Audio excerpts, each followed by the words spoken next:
네, 오늘의 주요 헤드라인 소식입니다. 5만 회를 지나던 유조선 두 척이 피격당하면서 전일 국제유가가 2.2% 급등 마감했습니다. 폼페이오 미 국무장관은 이번 유조선 공격에 대해 이란의 책임이 있다고 밝힌 가운데 국제경제에 대한 새로운 변수가 될 수 있다는 전망이 나오고 있습니다. 월스트리트 저널은 대부분의 이코노미스트가 미국의 7월 금리 인하를 유력하게 본다고 전했습니다. 6월 금리 인하를 예측한 이코노미스트들은 2명에 불과한 가운데 평균적으로 올해와 내년 각각 한 차례씩 금리를 인하할 것으로 전망했습니다. SKC가 세계 1위 배터리 동박업체인 KCFT를 인수하면서 자산 효율화에 나섰습니다. 이번 인수를 통해 중장기적으로 기업 가치 상승이 기대된다는 증권사의 분석에 SKC는 오늘 4% 넘는 강세를 보이면서 장을 마감했습니다. 네, 본격적으로 금요일장 정석투자 시작합니다. 금요일 저녁은요, 봉추 선생님과 함께합니다. 봉추 선생님 안녕하세요. 네, 안녕하세요. 네, 반갑습니다. 자, 오늘 금요일장이었는데요. 오늘은 현선물 쪽에서 수급이 좀 엇갈렸고 등락 결과도 좀 엇갈린 상황입니다. 오늘 시장 어떻게 보셨을까요? 네, 언뜻 보면 좀 시장이 이상해 보이기도 하는데요. 정상적인 흐름이었다고 생각을 합니다. 수급적인 흐름에 따라서 가는 모습, 그리고 또 현물과 선물의 어떤 그 차이가 좀 발생했다고 보시면 될 것 같은데요. 크게 다른 그런 그 장의 흐름이었다 그렇다고 보기보다는 어떤 여러 가지 상황에 의해서 그렇게 나왔다고 보시면 될 것 같습니다. 어쨌든 오늘 장 같은 경우에는 역시 조금 약세를 보였던 그런 장이죠. 현물 시장 같은 경우에는 역시 수급적인 흐름이 좋지 않았죠. 외국인과 기관이 코스피와 코스닥을 전부 매도하는 흐름이었기 때문에 정상적인 흐름이었다고 생각을 하고요.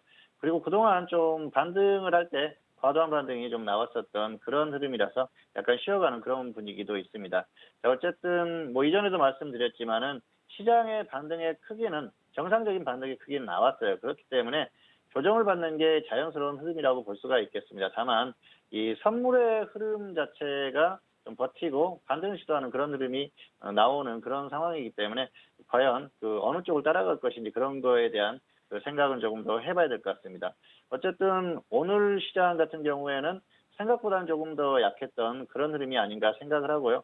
2100선을 벗어나기는 했지만은 크게 의미를 둘 만한 그 정도의 수치까지는 아닙니다. 다만 이제 해외 증시라든지 또 여러 가지 복합적인 상황에 의해서 상황이 조금 더 좋지 않게 변한다면은 역시 시장의 흐름이 더 어려워질 수는 있겠죠.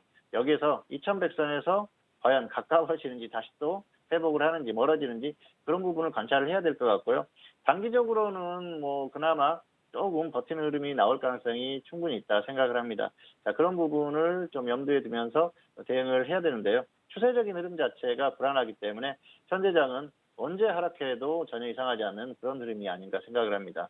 어쨌든 오늘 장 자체 하루에 장에 큰 의미를 둘 필요는 없을 것 같고요. 추세적인 흐름이라든지 또 장기적인 추세 이런 것들을 생각하면서 대응하시면 적절하지 않을까 생각합니다. 네, 종목 핫5 시간입니다. 먼저 첫 번째 종목은 LG화학이 올라왔고요. 그리고 두 번째 종목은 한국조선해양입니다. 세 번째 종목도 확인하시죠. 한국전력 올라왔고요. 네 번째 종목은 DR텍이 올라왔습니다. 마지막 다섯 번째 종목은요, 코나아이가 올라왔습니다. 지금 3대 지수에 대해서는 좀 혼조세로 출발이 됐고 S&P 500 지수 같은 경우에는 초반에 상승폭을 좀 많이 반납을 하고 있는 시점인데요. 자, 그렇다면 다음 주 우리 시장에 대한 전망도 이야기 나눠보도록 하겠습니다. 봉추 선생님, 다음 주 우리 시장 어떻게 전망하실까요? 네, 다음 주 같은 경우에는 역시 초반까지는 좀 버티는 흐름이 나오지 않을까 생각을 합니다. 최근에 여러 가지 흐름, 수급적인 부분이나 여러 가지 부분을 봤을 때는 단기 반등을 다시 한번 또 소폭이나마 시도할 가능성이 높다고 생각을 합니다. 그래서 여기에서 곧바로 하락하는 무너지는 흐름보다는 반등 시도 후에 다시 하락할 가능성이 높다고 보는데요.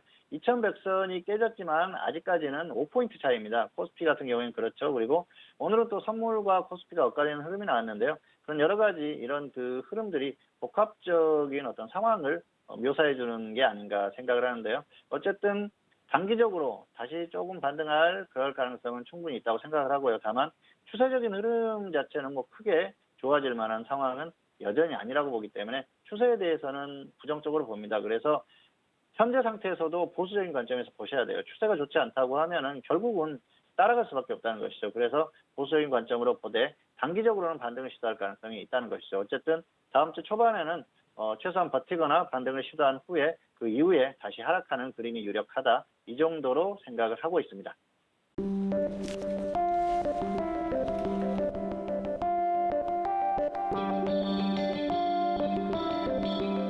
글로벌 경제 채널 서울경제TV